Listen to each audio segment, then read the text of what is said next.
Vikramshila IAS coaching institute 14 बीघा। ठीक है, मूल अधिकार कर रहे थे हम। भारतीय संविधान के भाग 3 में मूल अधिकार हमने 14, 15 कर दिया है ना, 12, 13 कर दिया, 14, 15 कर दिया। आज आर्टिकल 16 करना है हमने। क्या करना है?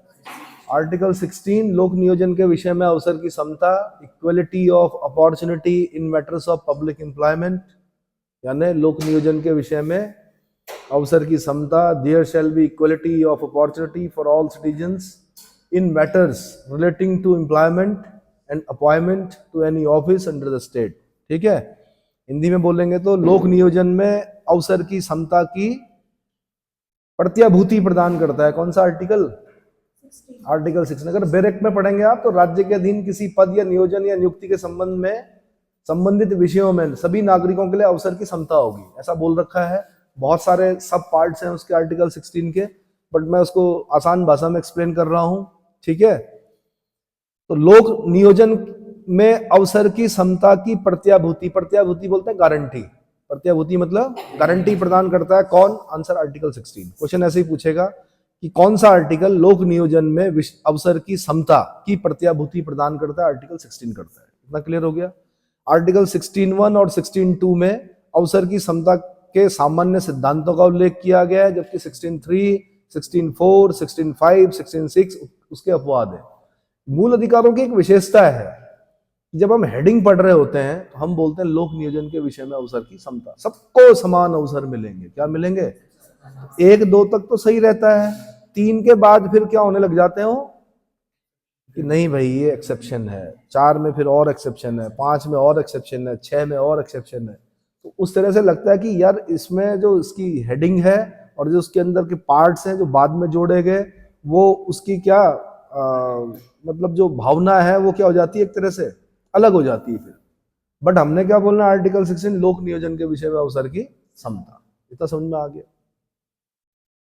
राज्य के अधीन किसी पद या नियोजन अथवा नियुक्ति के संबंध में सभी नागरिकों को समान अवसर प्राप्त होंगे। सभी नागरिकों को, डुअल सिटीजनशिप वालों को नहीं। ये डुअल सिटीजनशिप जिनको दी जाती है प्रवासी भारतीयों को, उनके लिए आर्टिकल 16 नहीं है। इतना समझ में आया? उन्हें वोट देने का अधिकार नहीं है, उन्हें आर्टिकल 16 नहीं है। मैं ये बोल रहा हूं कि राज्य के अधीन किसी पद या नियोजन अथवा नियुक्ति के संबंध में सभी नागरिकों को, तो पहले आपने ध्यान देना है नागरिकों के लिए है। ये वाला मूल अधिकार किसके लिए है? नागरिकों के लिए। तो सभी नागरिकों को समान अवसर प्राप्त होंगे, समान अवसर आर्टिकल 16(1) में लिखा हुआ। इस विषय में केवल धर्म, अब फिर ध्यान देना आपने, केवल धर्म, मूलवंश, जाति, लिंग, जन्मस्थान, उद्भव एवं निवास। देखो जब हम आर्टिकल 15 पढ़ रहे थे वहां पे हम पढ़ रहे थे खाली केवल धर्म, मूलवंश, जाति, लिंग, जन्मस्थान। यहाँ पे हम क्या पढ़ रहे हैं? केवल धर्म, मूलवंश, जाति, लिंग, जन्मस्थान। ये तो एज इट इज है आर्टिकल 15 जैसा, लेकिन 2 नए शब्द मिलते हैं हमें, उद्भव एवं निवास। तो आर्टिकल 15 और आर्टिकल 16 में ये अंतर आ जाता है कि यहाँ पर उद्भव और निवास के आधार पर भी नागरिकों के मध्य कोई भेदभाव नहीं किया जाएगा। आर्टिकल 16(2) में लिखा हुआ। क्या लिखा हुआ? आर्टिकल 16(2) में लिखा हुआ कि no citizen shall on grounds only of religion, race, caste, sex, descent, place of birth, residence or any of them be ineligible for or discriminated against in respect of any employment or office under the state। तो यहाँ पे मैंने कहा 2 शब्द जो हमें मिल रहे हैं वो क्या मिल रहे हैं? रेजिडेंस मिल रहा है। क्या मिल रहा है? डिसेंट मिल रहा है। ठीक है, डिसेंट मिल रहा है और रेजिडेंस मिल रहा है, यानी उद्भव और निवास। इतना समझ में आ गया? इसको खास ध्यान देना आपने। आर्टिकल 16 द्वारा प्रदत्त मूल अधिकार केवल नागरिकों के लिए है। साफ साफ लिखा हुआ है नागरिक। नागरिक शब्द जब लिख दिया तो सिर्फ नागरिकों के लिए है। अवसर की समता का अर्थ अर्हताओं और मापदंडों से मुक्ति नहीं है। ऐसा नहीं है कि सबके लिए समान अवसर हैं। तो पता चला कि साइंटिस्ट की पोस्ट निकली और आप सब बीए वाले भी क्या कूद पड़े उसमें कि हम भी जी साइंटिस्ट बनेंगे, क्योंकि हम भी क्या है, हमारे पास भी मूल अधिकार है अवसर की समता। ऐसा नहीं होगा। तो इसलिए वो लाइन से माध्यम से समझाना चाह रहा है कि अवसर की समता का अर्थ अर्हताओं, क्वालिफिकेशंस, अर्हताओं मतलब क्वालिफिकेशंस, मापदंड कि पता चला फौज में भर्ती हुई, क्या हुई, फौज में भर्ती हुई और आप चले गए, आप कलर ब्लाइंड निकले, आपने कहा नहीं जी हमारे पास तो मूल अधिकार है, आर्टिकल 16 है, लोक नियोजन के विषय में अवसर की समता, मेरी क्या गलती है, मेरे नाना कलर ब्लाइंड रहे होंगे, माता जी अवाहक रही होंगी, मैं कलर ब्लाइंड हो गया तो मैं क्यों नहीं फौज में भर्ती हो सकता, तो मूल अधिकारों का हनन तो हो नहीं सकता। तो इसलिए साफ साफ लिखा हो भाई अर्हताओं और मापदंडों से मुक्ति नहीं है। अगर आप कलर ब्लाइंड हो तो आप फोर्स में जाने के लायक नहीं हो, अगर आप फ्लैट फुट हो तो आप फोर्स में जाने के लायक नहीं हो, अगर आप और क्या होता है फ्लैट फुट हो गए, नॉक नीज हो तो आप नहीं जा सकते हो। ठीक है, आपको कोई गंभीर रोग है, मृगी वगैरह आती है, फिट्स पड़ते हैं, आप नहीं जा सकते। पता चला वॉर डिक्लेयर हुआ, फिट्स पड़ गया, क्या करोगे भाई, है ना। आपको नेवी में जाना है, आपका अपेंडिक्स पहले निकालना पड़ेगा, पता चला आप अपेंडिक्स के पेशेंट हो, जब तक आप अपेंडिक्स के पेशेंट हो तब तक आप नेवी में नहीं जा सकते। समझ में आया, अंग्रेजों के समय से ही क्या करते थे, अपेंडिक्स निकाल दिया जाता था। क्यों, क्योंकि जहाज के, पानी के जहाज में हो भाई, आप बीच में हो, पता चला अपेंडिक्स का दर्द हो गया तो फिर क्या करोगे आप, कहाँ जाओगे। होते हैं डॉक्टर होते हैं नेवी में, लेकिन वहां थोड़ा ऑपरेट किया जाएगा, इसलिए पहले ही अपेंडिक्स निकाल दिया जाता है। इतना समझ में आया कि नहीं आया, अब पता नहीं, अब नियम हो सकता है चेंज हो गए हो, बट पहले जो अंग्रेज थे उनके समय में, है ना। There are 3 type of pains, सबसे जो सीवियर पेन माना जाता है लेबर पेन, सेकंड नंबर पे अपेंडिक्स, थर्ड नंबर पे टूथेक, दांत दर्द, क्या माना जाता है, ये 3 पेन माने जाते हैं जो कि बहुत क्या होते हैं। लेकिन उनसे भी ऊपर के पेन है, कैंसर पेशेंट्स बताते हैं कि 100 बिच्छू काटने के बाद जितना दर्द होता है उतना ही दर्द किसको होता है, पेशेंट को होता है। चलो, आर्टिकल 16 द्वारा प्रदत्त मूल अधिकार सिर्फ नागरिकों के लिए हैं, अवसर की समता का अर्थ अर्हताओं और मापदंडों से मुक्ति या समाप्ति नहीं है, यानी क्वालिफिकेशन बोली जाएंगी, आपको उनको फुलफिल करना पड़ेगा, तभी आप उस लोक नियोजन में क्या कर सकोगे, नियोजित हो पाओगे। इतना समझ में आया। दूसरा, मापदंडों को पूरा करना पड़ेगा, मापदंडों में छूट मिल सकती है भौगोलिक आधार पर, आप अगर पहाड़ी क्षेत्र के हो तो आपको हाइट में छूट मिल जाएगी, यही तो होगा। पर ये नहीं होगा कि रेस होगी 5 किलोमीटर की तो आपको बोलेंगे आप थोड़ा छोटे हो, आपका कद थोड़ा छोटा है तो आप 4 किलोमीटर भागो, ऐसा नहीं होगा। हाइट में छूट मिलेगी, 5 किलोमीटर सबको भागना पड़ेगा, पुशअप सबको करने पड़ेंगे, सिटअप सबको करने पड़ेंगे। समझ में आया। राज्य आवश्यक अर्हताओं एवं मापदंडों को निर्धारित कर सकती है। निर्धारित अर्हताओं बोलते क्वालिफिकेशन में मानसिक योग्यता, शारीरिक दक्षता, मानसिक योग्यता, नहीं पेपर तो निकालना पड़ेगा ना, वही तो कर रहे हो आप लोग, क्या कर रहे हो, उसी का प्रयास कर रहे हो पेपर निकाल। मानसिक योग्यता है कि नहीं है, कहीं ऐसा तो नहीं कि 2 दूनी 5 वाले हो आप, टू जा, कहीं पता लगा 5 बोलते हो आप, वो जमाना अलग था जब 2 दूनी 5 वाले को पटवारी बना देते थे, यहाँ भी 4 के नजदीक है। तो मानसिक योग्यता आपकी सही होनी चाहिए, शारीरिक दक्षता आपकी सही होनी चाहिए, अनुशासन सही होना चाहिए। LIU आएगी जब आपकी ज्वाइनिंग होगी, आपका जब वेरिफिकेशन हो जाएगा उसके बाद LIU आती है, घर पर चेक करने आती, पूछती अगल बगल से इनका चरित्र कैसा है। ऐसा तो नहीं कि 10 लोगों के सर फोड़े हो इन्होंने, ऐसा तो नहीं इन पे आपराधिक मामला चल रहा हो थाने में, कहीं ऐसा तो नहीं कोई केस चल रहे हो दुनिया भर के, अब नहीं आपको सरकारी नौकरी मिलने वाली। और एक चीज और ध्यान रखना, ऐसा तो नहीं कि किसी पॉलिटिकल पार्टी या किसी पॉलिटिकल व्यक्ति के बहुत ज्यादा प्रभाव में है आप, मतलब प्रभाव मतलब बिल्कुल दांत कटे हो उसके, उस पर भी LIU आपको क्या कर सकती है, रिजेक्ट कर सकती, मतलब लिखेगी, खाली अपनी रिपोर्ट देगी बस। समझ में आ गया।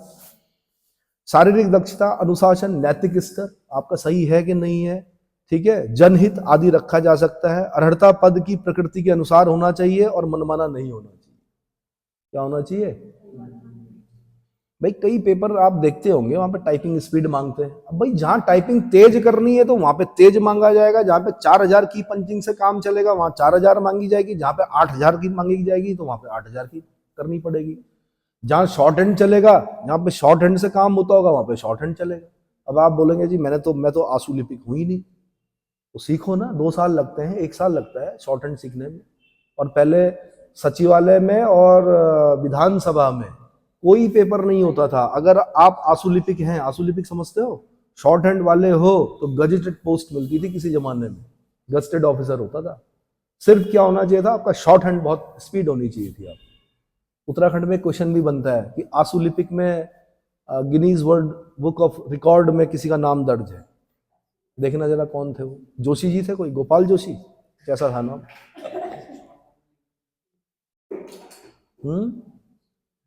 शॉर्ट हैंड समझते हो? उत्तराखंड में नहीं सीखते बच्चे यहाँ, पता नहीं क्या बात है। आपका देहरादून में है पॉलिटेक्निक स्कूल है मेरे ख्याल से, ओएनजीसी के बगल में, वहां शॉर्ट हैंड सिखाया जाता है। ठीक है, शॉर्ट हैंड से करते हैं वो लोग। लखनऊ में जाएंगे आप तो गली गली में है शॉर्ट हैंड सिखाने वाले, वहां सीखते हैं लोग शॉर्ट हैंड। लेकिन अब जमाना बदल रहा है। किसी जमाने में होता था कि भाई जितनी भी बहस है उसको क्या डिकोड करना होता था, इतनी तेज तो लिख नहीं सकते थे, तो कोड किया जाता था, फिर डिकोड किया जाता था। अब जरूरत नहीं है, अब तो कैमरे हैं, सब कुछ है, वॉइस रिकॉर्डर है ना, बस। तो धीरे धीरे ये चीजें खत्म हो जाएंगी अब आने वाले समय में। तो अर्हता पद की प्रकृति के अनुसार होना चाहिए, मनमाना नहीं होना चाहिए भाई, है ना।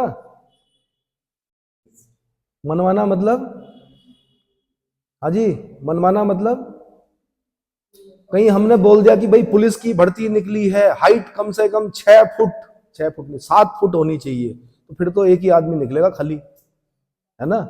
तो 7 फुट में कहाँ लाएंगे यार, इतने लोग हैं 7 फुट वाले नहीं है। तो मनमाना नहीं होना चाहिए। चलो, आर्टिकल 16(1) केवल प्रारंभिक नियुक्ति के मामले में ही है, पदोन्नति के मामले में नहीं है भाई, पदच्युति के मामले में नहीं है। वेतन, अवकाश, ग्रेच्युटी, पेंशन आदि पे में भी लागू होता है। आर्टिकल 61 केवल प्रारंभिक नियुक्ति के मामले में ही नहीं बल्कि पदोन्नति, प्रमोशन, पदोन्नति बोलते हैं किसको, थोड़ा एक बार सही कर दीजिए इसे। क्या क्वेश्चन पूछा था मैंने? आशुलिपिक कौन है जिनका रिकॉर्ड है उत्तराखंड में? आर्टिकल 16(1) केवल प्रारंभिक नियुक्ति के मामले में नहीं बल्कि पदोन्नति यानी प्रमोशन, पदच्युति मतलब पद से हटाया जाना, वेतन यानी सैलरी, अवकाश यानी छुट्टी, अवकाश, छुट्टी, ग्रेच्युटी, पेंशन आदि में भी लागू होता है। उत्तर प्रदेश पीसीएस ने पूछ लिया बहुत पहले। गोपाल दत्त बिष्ट, सबसे तेज आशुलिपिक जो थे वो कौन थे? गोपाल दत्त बिष्ट जी। ठीक है, जोशी जी नहीं, गोपाल दत्त बिष्ट जी। चेक कर लो, जीडी बिष्ट का पूरा नाम क्या है? गोपाल दत्त बिष्ट है, वही है। हाँ, तो ये क्वेश्चन बनाओ, बहुत पहले बनाओ उत्तराखंड में। ठीक है। आर्टिकल 16 आर्टिकल 15 से व्यापक है क्योंकि यह दो अन्य आधार, उद्भव और निवास के आधार पर भी विवेक का निषेध करता है भाई। उद्भव और निवास के आधार पर भी विवेक का निषेध करता है। आर्टिकल 16(3) आर्टिकल 16(2) का अपवाद है। अब 3 जैसे ही आता है अपवाद शुरू हो जाते हैं। यह बोलता है कि आर्टिकल 16(3) संसद को यह शक्ति प्रदान करता है कि वह विधि द्वारा, किसके द्वारा? संसद विधि द्वारा किसी राज्य की कुछ सरकारी सेवाओं में नियुक्ति के लिए उस राज्य में निवास की अर्हता विहित कर सकती है। क्या कर सकती है?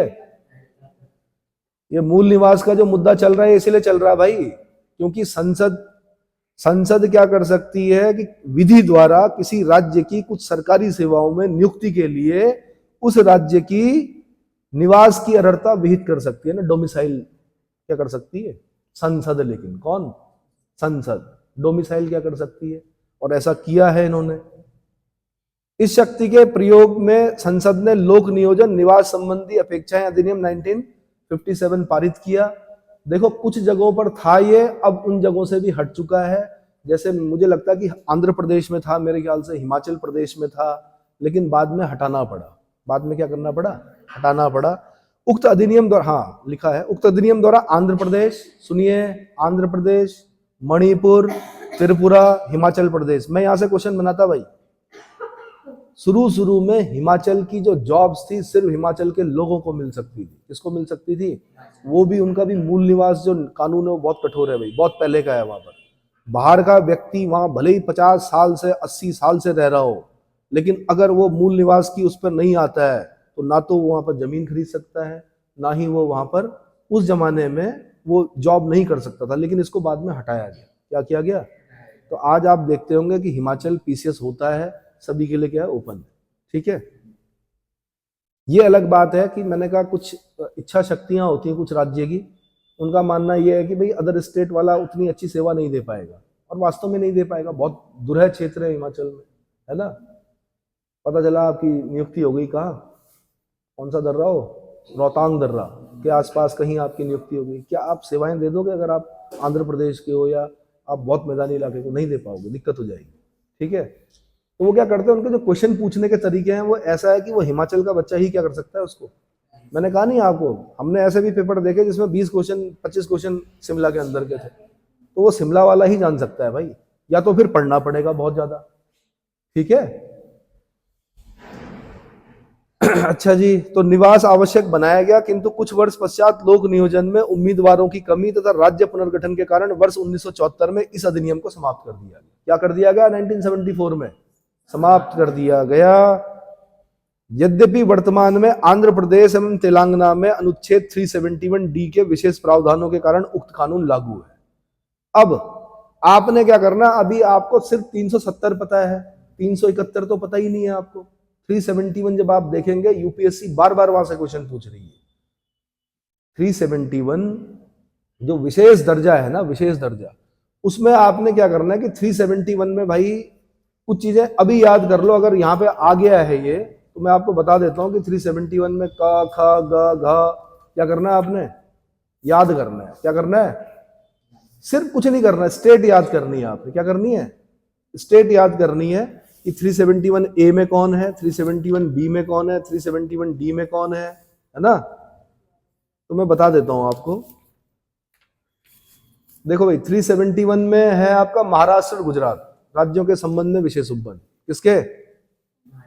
371 के संबंध में महाराष्ट्र और गुजरात राज्य के संबंध में विशेष उपबंध हैं। 371 ए में नागालैंड, ये याद रखना क्योंकि बार बार क्वेश्चन पूछ रहा है। क्या पूछ रहा है कि नागालैंड किसमें है? 371 ए में है। किसमें है? बल्कि लिख के रख दो अपनी किताब में कहीं पर। 371 अगर मैं बी की बात कर रहा हूं, किसकी?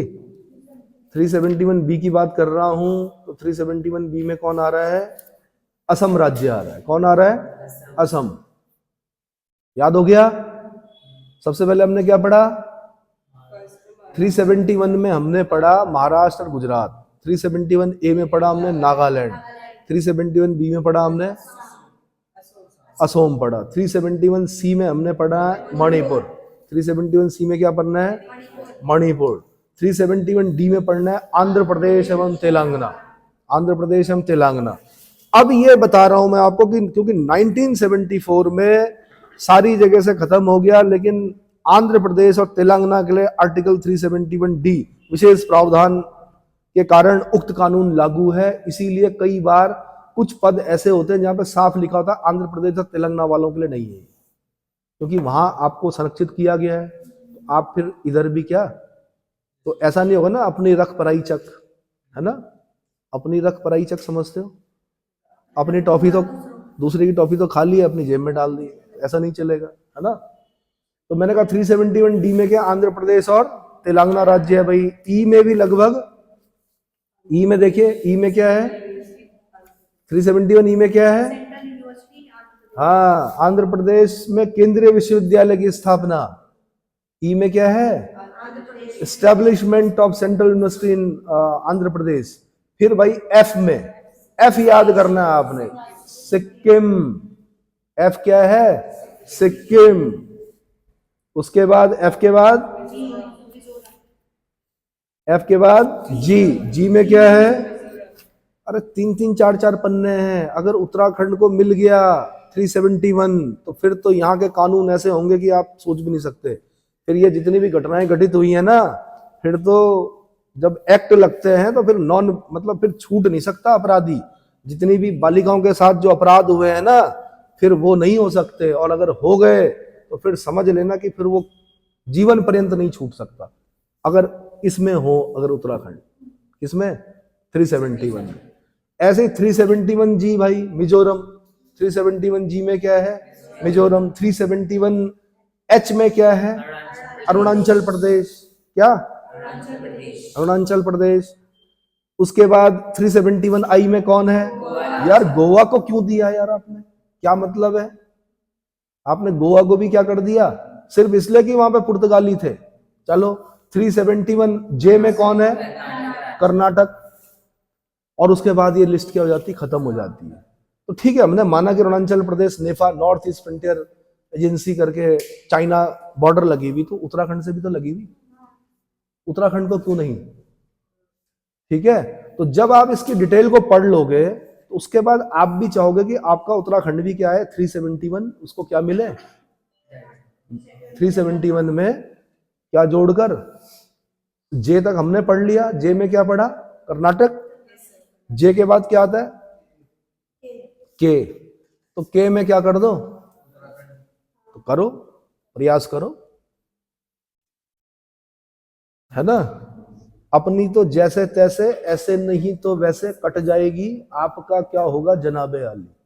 भाई नई जनरेशन तो आप हो, आपने सोचना है, पहले अध्ययन करो, हो सकता है मैं गलत बता रहा हूं, पहले अध्ययन करो, उसके बाद देखो कि क्या कानून मिलते हैं, अगर कोई स्टेट इनमें आ जाता है तो क्या होता है, तो भाई अगर विशेष लिख रहा है तो कुछ ना कुछ तो होगा। और जब 370 खत्म किया गया तो इन स्टेट्स को डराया गया कि भैया 370 खत्म हो गई, वहां से, कहां से, जम्मू कश्मीर से, है ना, तो आपका भी अब कुछ ऐसा ही हाल होने वाला है। लेकिन फिर समझाया गया इनको कि ऐसा नहीं, वो वहां की जो 370 थी वो अलग था, उसका बड़ा दुरुपयोग हो रहा था, ये अलग चीजें हैं, ये संरक्षण देने के लिए दिया गया है। इसको स्टेट्स को, खासकर किनको, हिमालयी स्टेट्स को, क्योंकि देखो धनवानों की कमी नहीं है, पता चला पूरे पहाड़ अगर बिक गए और बड़े बड़े क्या बन गए, हाँ, तो जो आपका इकोसिस्टम है ना, और हिमालय नहीं रहा तो फिर देश भी नहीं रहेगा, ये भी ध्यान रखना। चलो कहां तक पहुंचे हम, आर्टिकल 16(3) में मैंने बताया कि 371D में आंध्र प्रदेश को क्या दे रखा, आंध्र प्रदेश और तेलंगाना के विशेष प्रावधानों के कारण यह कानून अभी भी वहां पर लागू है, याद हो गया। 16(4) फिर और बढ़कर 16(4) क्या करता है, आर्टिकल 16(1) और 16(2) का दूसरा अपवाद है, इसमें पिछड़े वर्गों को आरक्षण का प्रावधान किया गया है। किसको, पिछड़े वर्गों का प्रावधान किया गया है। इसके अंतर्गत राज्य जाति के आधार पर विभेद कर सकती है। इस आर्टिकल में एक और नई चीज डाली गई कि जाति के आधार पर विभेद किया जा सकता है, जबकि जब हमने क्या पढ़ा, आर्टिकल 16(2) पढ़ा, तो हमने क्या पढ़ा वहां पर क्या पढ़ा हमने 16(2) में, हमने पढ़ा धर्म, मूलवंश, जाति, पढ़ा जाति। अब 2 में लिख दिया कि धर्म, मूलवंश, जाति, जाति को खासकर अंडरलाइन कीजिए कि जाति, लिंग, जन्मस्थान, उद्भव, निवास के आधार पर नागरिकों के मध्य कोई भेदभाव नहीं किया जाएगा। लेकिन 16 जैसे ही 4 पे पहुंचे हमने कहा जाति के आधार पर क्या करेंगे, विभेद करेंगे, राज्य विभेद कर सकता है, क्या कर सकता है। अगर इन बारीकियों को आप समझ गए, आपकी समझ में आ जाएगा संविधान कैसे पढ़ा जाता है। खाली हेडिंग पढ़ने से नहीं चलता काम, उसके अंदर की बारीकियों को पढ़ना जरूरी होता है, चाहे वो पेपर में आए ना आए। पेपर में तो आते हैं, बड़े पेपरों में आते हैं, छोटे पेपर भी धीरे धीरे क्या हो रहे हैं, बड़े हो रहे हैं। अब क्या हो रहे हैं, वो भी पूछेंगे आपसे, तो इसलिए अभी से तैयार रहो, ठीक है। मैंने कहा 16(2) में कहा जाति के आधार पर विभेद नहीं करेगा राज्य, लेकिन यहां पर कहा कि 16(4) पिछड़े वर्गों को आरक्षण का प्रावधान कर सकता है, इसके लिए राज्य जाति के आधार पर विभेद कर सकती है। राज्य समझ गए ना आप, कौन सा राज्य, राज्य का मतलब संसद, भारत सरकार, विधानमंडल, राज्य सरकार, स्थानीय प्राधिकारी, अन्य प्राधिकारी। जब जब राज्य बोल रहा हूं तो आपको आर्टिकल 12 में जाना है, किसमें जाना है, ठीक है। इस अनुच्छेद की कोई बात राज्य को पिछड़े हुए वर्गों के किसी नागरिक के पक्ष में जिनका प्रतिनिधित्व राज्य की राय में राज्य के अधीन सेवाओं में पर्याप्त नहीं है, नियुक्ति या पदों के आरक्षण के लिए उपबंध करने से निवारित नहीं करेगी। पहली बार दिखता है हमें मेन, मतलब डायरेक्ट शब्द जो आरक्षण दिखता है वो यहां पर दिखता है। कहां पर, आरक्षण के लिए उपबंध करने से निवारित नहीं करेगी, रिजर्वेशन। 15 में इनडायरेक्टली बोला गया है कि विशेष उपबंध करने से निवारित नहीं करेगी, पर 16(4) में साफ साफ बोल दिया कि इस अनुच्छेद यानी 16(4) यानी इस अनुच्छेद यानी 16 की कोई भी बात राज्य को पिछड़े हुए अदर बैकवर्ड क्लासेस जो होती हैं कि किसी नागरिक के पक्ष में जिनका प्रतिनिधित्व, जिनका रिप्रेजेंटेशन राज्य की राय में राज्य के अधीन सेवाओं में पर्याप्त नहीं है, नियुक्ति या पदों के आरक्षण के लिए उपबंध करने से निवारित नहीं करेगी। तो समझ में आ गया, ठीक है। इस प्रकार आर्टिकल 16(4) के तहत राज्य ऐसे पिछड़े वर्गों के लिए जिनका प्रतिनिधित्व राज्य की सेवाओं में पर्याप्त नहीं है आरक्षण का प्रावधान कर सकती है। देखो भाई, मैं बता देता हूँ क्या होता है। पूरे राज्य की जो सेवाएं हैं, सरकारी सेवाएं हैं, उसमें गिना जाता है। क्या गिना जाता है? जाति के आधार पर गिना जाता है। कितने जनरल, इतने जनरल। कितने एससी, इतने एससी। कितने एसटी जी, इतने एसटी। कितने ओबीसी, कितने।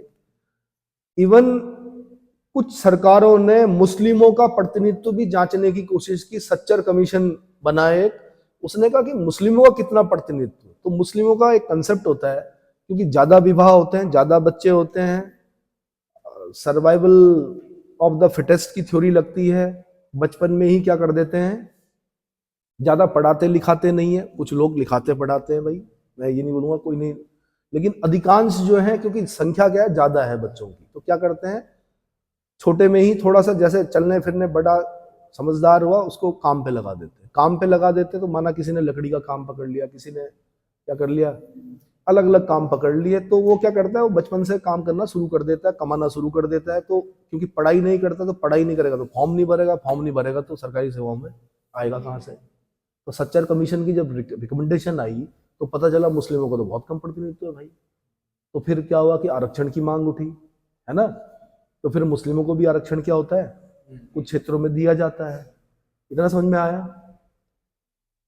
अल्पसंख्यक शब्द सुना है आपने, माइनॉरिटीज। संख्या के आधार पर अगर मैं अल्पसंख्यक बोलूं तो सबसे बड़ा जो अल्पसंख्यक समुदाय है वो कौन है, मुस्लिम है भाई। सिखों की संख्या बहुत कम है, जैनियों की संख्या बहुत कम है, बौद्धों की संख्या बहुत कम है, पारसियों की संख्या और कम है, पता है ना। लेकिन क्या है कि जैसे पारसी लोग हैं वो बड़े एजुकेटेड लोग हैं, जैनी लोग हैं वो बड़े एजुकेटेड लोग हैं, सिख लोग हैं वो भी सो मतलब, क्योंकि वो भी क्या है कि काम के मामले में क्या है, मतलब बिजनेस वगैरह ये इसमें अच्छे होते हैं, ठीक है। तो जैसे बहुत ज्यादा पढ़ाई पर ध्यान ना, फोकस ना करके किस पर, काम पर ज्यादा ध्यान रहता है, तो अच्छा कमाते हैं, अच्छा अच्छा, बहुत अच्छे अच्छे वो क्या है। तो ठीक है भाई, अब जब चेक करेंगे हम कि 100 लोगों में कितने कितने लोग, तो उस आधार पर तो मांग उठेगी उठेगी, ठीक है। तो यही हुआ कि 16(4) के तहत राज्य ऐसे पिछड़े वर्गों के लिए जिनका प्रतिनिधित्व राज्य की सेवाओं में पर्याप्त नहीं है आरक्षण का प्रावधान कर सकती है। अब क्या हुआ कि कई बार ऐसा होता है कि राज्य नियम बनाता है, राज्य ने नियम बना दिए और बोल दिया, माना कि भाई हम आरक्षण दे रहे हैं, ये ऐसा ऐसा। तो उसमें गड़बड़ हुआ कई बार। क्या हुआ कि पेपर हुआ। अब माना किसी ने कर दिया, एजुकेशन ले ली, पेपर हुआ, पेपर में इतने कम नंबर आए, उसमें भी क्या कर दिया, नौकरी मिल गई। अब एक आदमी ला रहा 100 में से 90, एक आदमी ला रहा 100 में से 8 नंबर, 6 नंबर। सुना होगा आपने कई बार, अभी बीच में यहाँ केस हुआ था एक, है ना। कोई मंत्री जी की पुत्री थी, नंबर कम थे, लेकिन फिर भी क्या हो गया, है ना, क्योंकि मंत्री, मतलब जो क्या हो गया था, मृत्यु हो चुकी थी, तो उस पर बड़ा विवाद उठा यहाँ पर। तो फिर क्या हुआ कि ऐसे विवाद चलते रहे कि भाई इतने कम नंबर पे कैसे। आपने बचपन से सिखाया, जब हम 11वीं में पढ़ते थे, 12वीं में पढ़ते थे, 10वीं में पढ़ते थे, 9वीं में पढ़ते थे, तब जाति थोड़े देखी जाती थी। तब ये थोड़े बोलते थे कि यार, ये बताया जाता था कि 100 में से 33 नंबर लाने हैं पास होने के लिए। कितने, ये नहीं बोला जाता था। वहां पर रिजर्वेशन नहीं था, वहां पे ये नहीं था कि सामान्य को 50 लाने हैं, अनुसूचित जाति को इतने लाने, अनुसूचित जनजाति को। तो उन्होंने कहा कम से कम एक पैमाना तो तय करो। क्या करो, एक पैमाना तय करो कि इतने पे पास, मतलब इतने पासिंग मार्क्स लाने ही पड़ेंगे। ये 4 नंबर 8 नंबर पर नहीं मिलेगी सरकारी नौकरी। तो फिर कई लोक सेवा आयोगों ने क्या किया, अपना पैटर्न चेंज किया। उसमें बोला भाई 25% अनुसूचित जाति, 30% क्या अनुसूचित जनजाति, ऐसे करके बोला, है ना। 35% जनरल, कि जनरल को इतना परसेंट लाना जरूरी है, 40% या, तो तय किया गया। तो अब वो जमाना चला गया भाई, जब 4 नंबर 8 नंबर 10 नंबर पे क्या, समझ में आ गया। यानी पास होना जरूरी होता है। रिजर्वेशन भी है तो ये मत सोचना कि कम पे हो जाएगा, पासिंग मार्क्स लाने जरूरी हैं। समझ में आया। इवन मेंस में हर पेपर में पास होना जरूरी होता है। ये मत कर देना कहीं कि 7 पेपर होते हैं, 6 पेपरों में फुल मार्क्स हैं और 7वें पेपर में 0 नंबर आ रखा, तो फेल हो, फिर क्या हो, फेल हो। समझ में आ गया।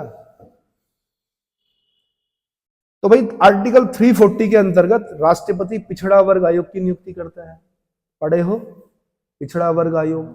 देखो अब यहीं पे बता देता हूं। एक तो 338 याद करना है आपने, एक 338A याद करना है आपने, एक 338B याद करना है। पहले क्या था कि एक आर्टिकल था 338, उसमें लिखा हुआ था अनुसूचित जाति और जनजाति आयोग। क्या लिखा हुआ था? अनुसूचित जाति और जनजाति आयोग। क्या हुआ कि बाद में उसको टुकड़े कर दिए दो, बोला गया अनुसूचित जाति आयोग अलग, आर्टिकल 338, आर्टिकल 338 में ए में बोला गया अनुसूचित जनजाति आयोग, बाद में फिर अन्य पिछड़ा वर्ग आयोग। क्या बी बन चुका है 338B आ गया आपकी किताब में। क्या लिखा हुआ? कौन से संविधान संशोधन से? बच्चे आगे जाओ, डिटेल में जाओ। 338B अन्य पिछड़ा वर्ग आयोग। 338B नया है दरअसल, अभी क्या है, और ये ज्यादा लोगों को पता नहीं है, इसलिए यहां से क्वेश्चन बनने की संभावना है। 338B पे एक नंबर लिखा होगा, नीचे संविधान संशोधन लिखा होगा बैरेक्ट में,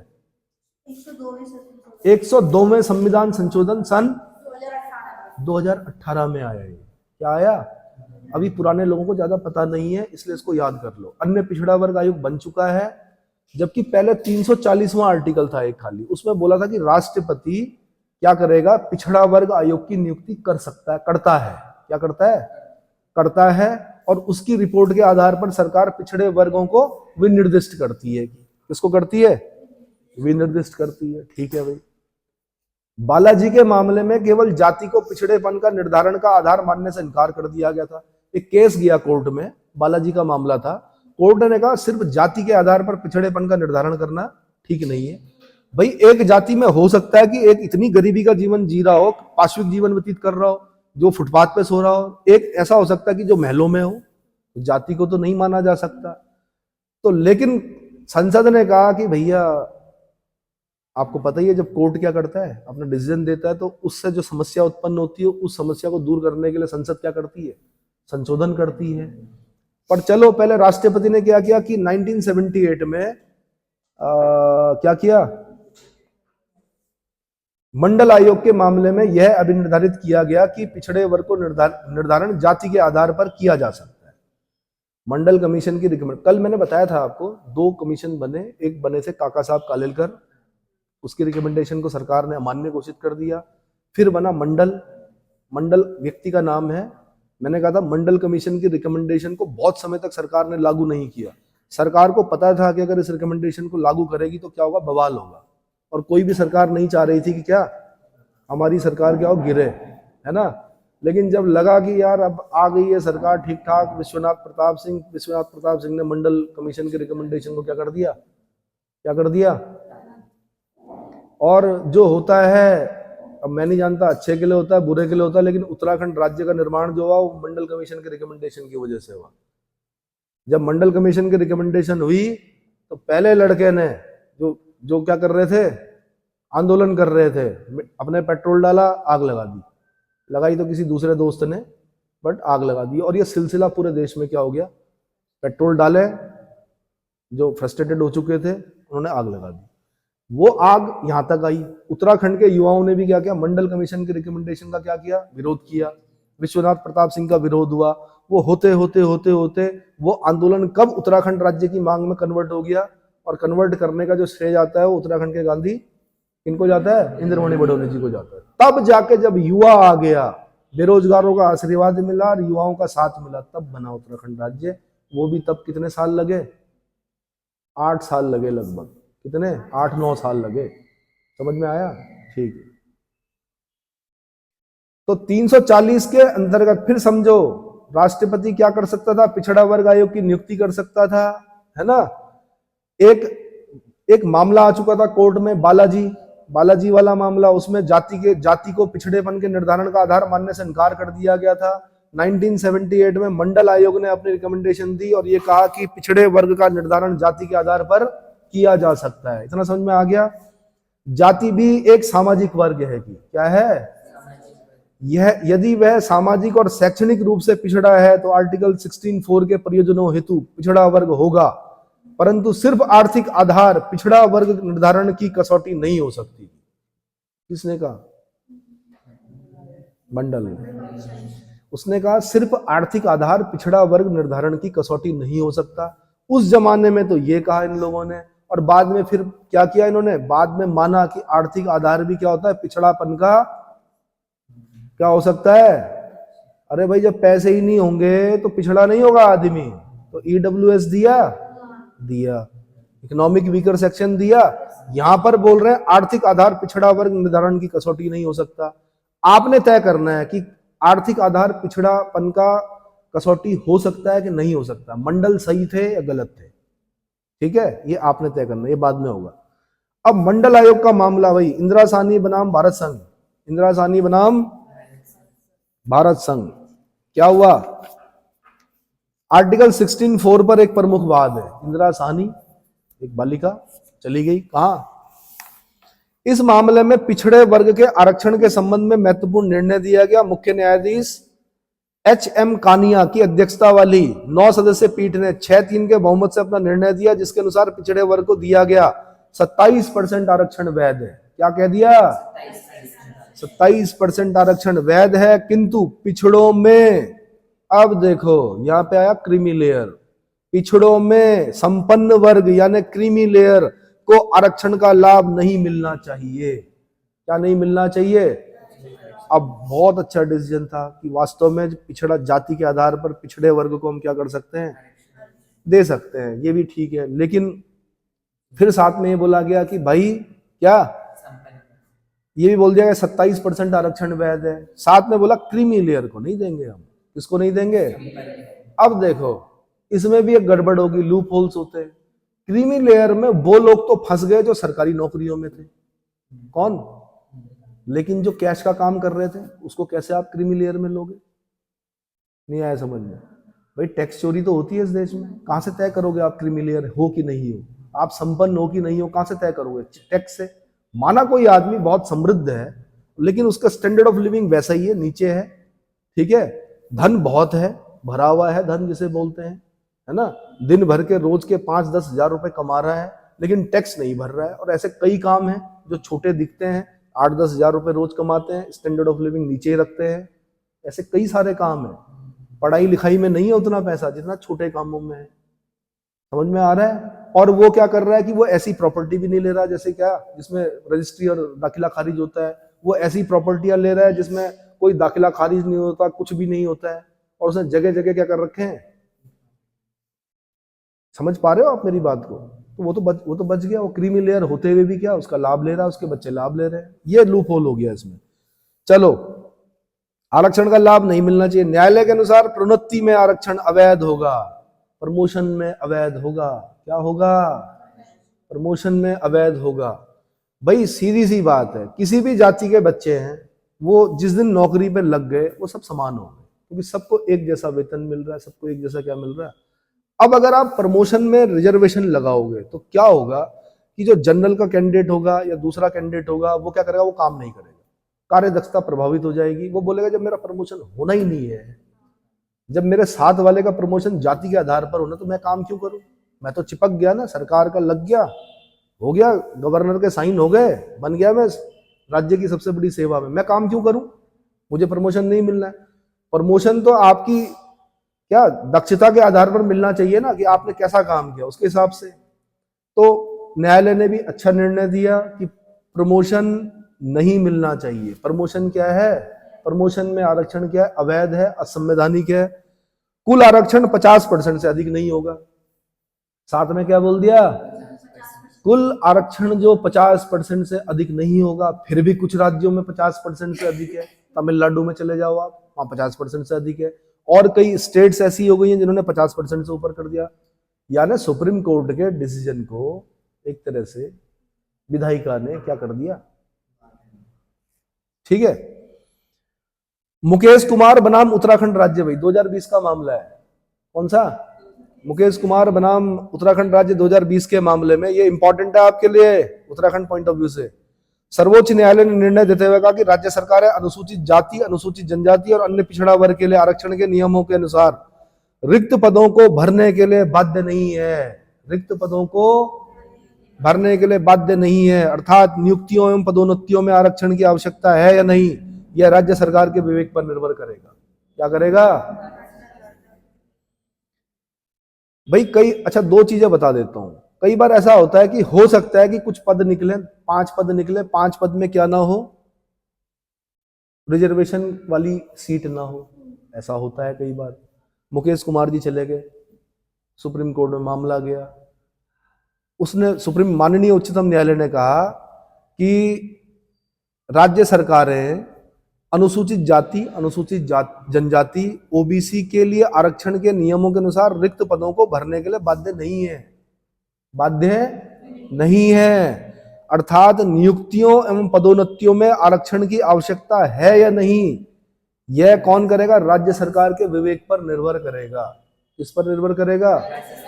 तो मुकेश कुमार बनाम उत्तराखंड राज्य नया मामला है। एक अजीब, मतलब एक अलग सा क्या दिया, डिसीजन दिया कि राज्य सरकार 5 पद निकालती है, उसकी मर्जी है कि एससी के लिए निकालती कि नहीं निकालती, एसटी के लिए निकालती कि नहीं निकालती, ओबीसी के लिए निकालती कि नहीं निकालती, 5 पद जनरल के लिए निकाल सकती है।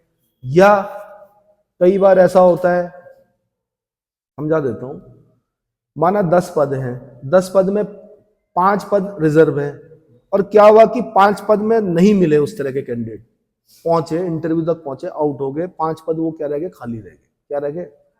खाली रह गए। अगली बार फिर 10 पद निकले, अगले साल कितने निकले? 10 पद। फिर वो 5 पद फिर खाली रह गए। ये चलो 4 पद खाली रह गए, 1 पद भरा गया। कितने हो गए अब खाली पद? 9। अगली बार फिर कितने निकले? 10 पद निकले, ठीक है। इस बार 3 पद खाली रहे, कितने हो गए? 12 हो गए। अगली बार निकले पद कितने? 22 पद निकले। कितने निकले? 22 पद निकले। 12 पद बैकलॉग से आए। किससे आए? जो बचे हुए थे ना, उनको भरा नहीं जा सकता, उस पर कोई जनरल कैंडिडेट नहीं बैठ सकता, वो पद खाली हैं, वो जमा होते रहेंगे। चौथे साल में बैकलॉग आएगा और वो 12 पद और साथ में 5 पद, 12 5 17 पद जो होंगे वो रिजर्व होंगे और 5 पद जो होंगे वो अनरिजर्व होंगे। और इसको 50% से अधिक नहीं होगा वाली कार्यवाही नहीं माना जाएगा। क्या नहीं माना जाएगा? और उसी समय का, अगर आपके पास रिजर्वेशन है तो उसी समय का इंतजार करना चाहिए जब बैकलॉग के पद आते हैं, क्योंकि कई सालों के पद क्या होते हैं? एक साथ आते हैं। उसमें निकलना बहुत आसान होता है। उसमें निकलना क्या है, मतलब जितनी जद्दोजहद आप 50-50 पे कर रहे हो ना, तो अब 50-50 नहीं है भाई। अब क्या है? 12 5 कितना बताया मैंने? 17 पहले 19 बोला मैंने, हाँ 17 पद। तो बिहार 3 गुना रिजर्व पद है। कितने हैं? 3 गुने से भी 2 ज्यादा है। कितने हैं? या मैं ऐसे बोल सकता हूँ 3.5 गुना पद है। अब कितने हैं? तो यार अगर इसमें भी नहीं निकले तब तो समझ लेना आप तैयारी गलत कर रहे हैं। साफ और सीधी बात। आईएएस में आता है ऐसा, आईएएस में बैकलॉग आता है, जब आता है जैसे ओबीसी के लिए आता है, कभी कभी एससी कैटेगरी के लिए आता है, कभी एसटी कैटेगरी के लिए आता है, तो उसका ध्यान रखना चाहिए। जब आए तब अपना सर्वस्व झोंक दो। क्या कर दो? पूरी तैयारी करो उस समय। समझ में आ गया? चलो जी, बैटरी है कितनी है?